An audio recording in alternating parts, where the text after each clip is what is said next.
Brian Flores is headed to Minneapolis to become the defensive coordinator of the Vikings, and I'm left really not thinking all that much about it. Good morning to you. Good Tuesday morning. I'm Dejan Kovacevic of DK Pittsburgh Sports. This is Daily Shot of Steelers. It comes your way bright and early every weekday if you're into hockey and or baseball. I also offer daily shots of Penguins and Pirates that I hope you'll check out.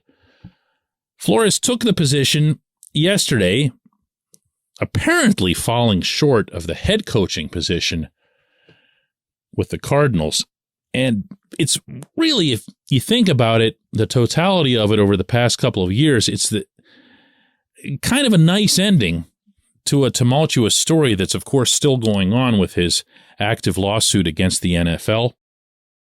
And it's one of those where if you combine it with everything that went on in Miami, the disagreement with the owner after the team had done mostly well, and then Mike Tomlin swooping in, the Steelers essentially as a franchise and what they represent within the league as far as the Rooney Rule and everything else goes, being the one team that you would have expected to have the gumption to make a move like that.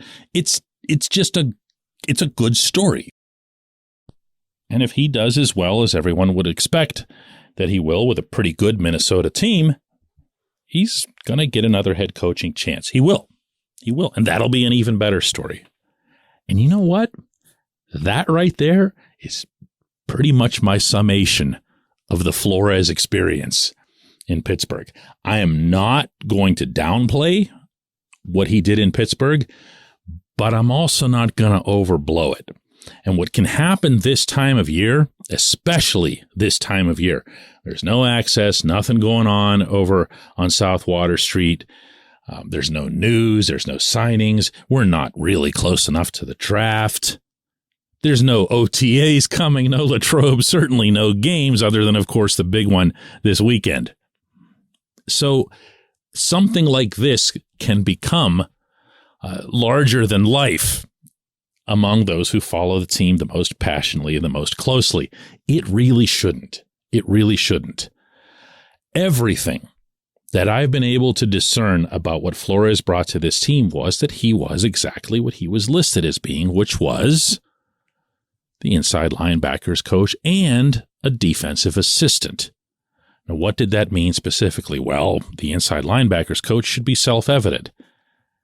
He was working with, let's name names here, Miles Jack, Devin Bush, Robert Spillane, Mark Robinson. And Robinson was, more of a side project that actually was something that Flores had embraced personally because he loved the kid coming out of college and was influential in that regard as well. His impact as the inside linebackers coach should fairly be measured on, their performance. That's what coaches are there for, to make their players better. Miles Jack was a pretty good player who ran into injury trouble late in the season. Bush was Bush. We don't need to go over that again. Spillane is Spillane. The coaches love his want to. They love his drive. They love everything about him except for the stuff that you don't love about him. Okay? Did he get a little bit better? I guess. Was it weird that he was out there on all third downs when he can't cover anybody? Sure, but that wasn't Flores' fault. What can you expect at Point Park University in downtown Pittsburgh? Respect, rigor, relevance. That's the Point Park Pledge. You'll be treated with respect while being challenged and supported academically to graduate with career-ready, relevant skills. Visit pointpark.edu to learn more. And Robinson, look, we saw why he didn't get a hat near the end, meaning at the very end. He had a terrific performance in Baltimore as a gimmick linebacker who was just there to stunt whatever it was that Baltimore was doing with the running game, and it worked. And then the following week, when he was back in a similar role against Cleveland, it really didn't, because the Browns smartly exploited the fact that there were a lot of things that he still can't do on an NFL field. So, okay, what's your grade then? I don't know. Defensive assistant, he did other things. He was in on all of the major meetings, just like all of the assistant coaches are. He contributed to the defensive game plan, just like all of the assistant coaches do.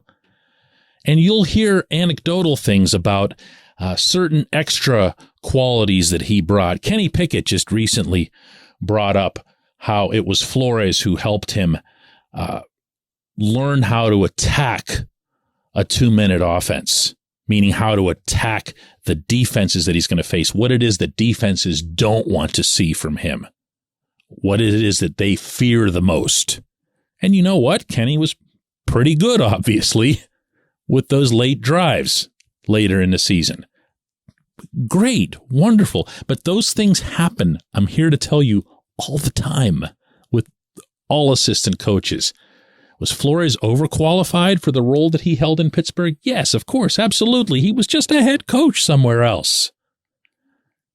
But I also get the sense that there's been a feeling among the fan base that Terrell Austin was put in as the defensive coordinator, and then Flores came along later to be the de facto true defensive coordinator, and if only the Steelers hadn't blown it by assigning Austin, then they would have had their guy.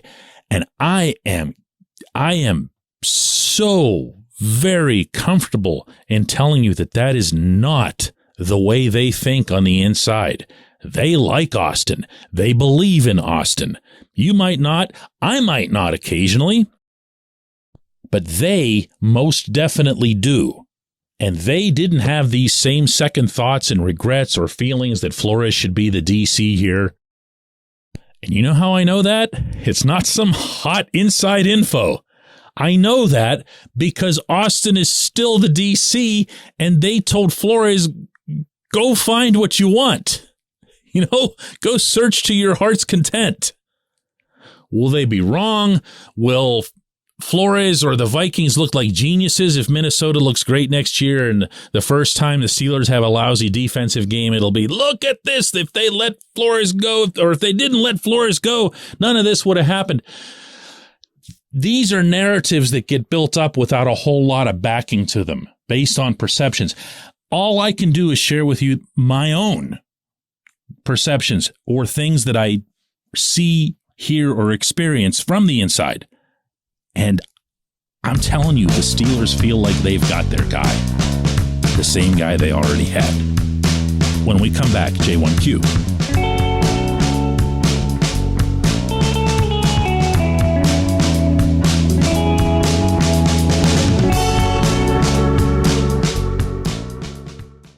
This segment of Daily Shot is brought to you by our good friends at Mike's Beer Bar. They're located on Federal Street, directly across from PNC Park. Mike has more than 500 beers on tap, including from more than 50 local breweries. Stop in and say hello. Tell Mike we sent you. Mike's Beer Bar.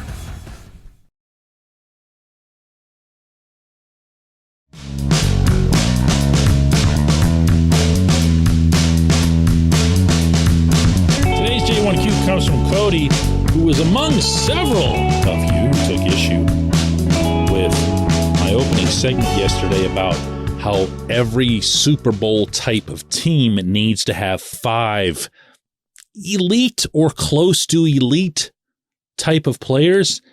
And for the Steelers, I counted up only TJ Watt and Minkah Fitzpatrick while throwing in a respectful nod to Cam Hayward at his age.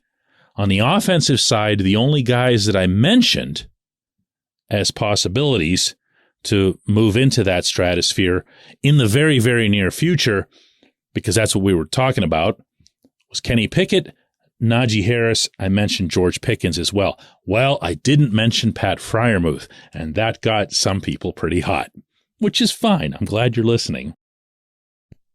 I'm also grateful for any feedback that comes this way. Consider the alternative. I didn't forget about Freiermuth. I just didn't lump him into that. I haven't seen him ascend, even for short stretches, to that level. And whereas I have seen it with Najee, I've seen it with Pickens, and obviously a much smaller sample size.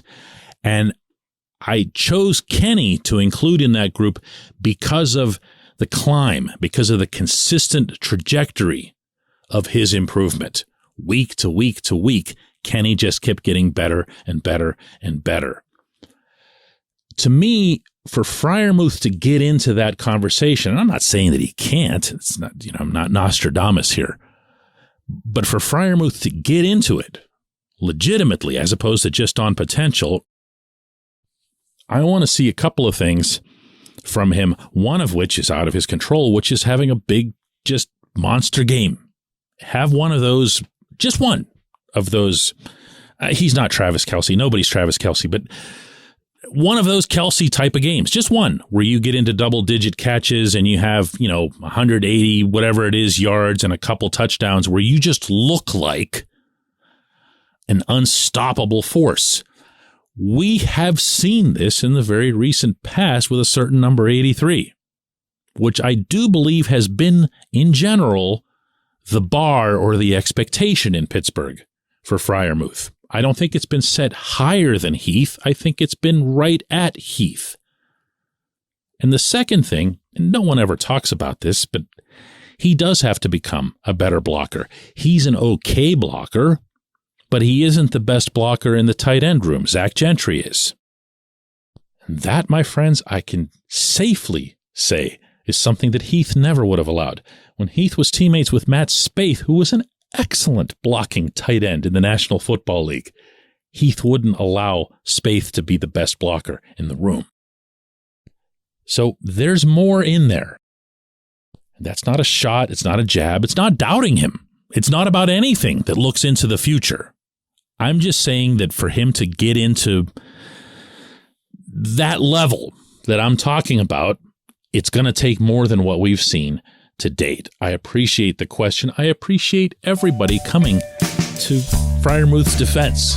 It's nice that there's guys on the offense right now that are starting to get some love as opposed to it always being on the other side of the ball. Let's do this again tomorrow.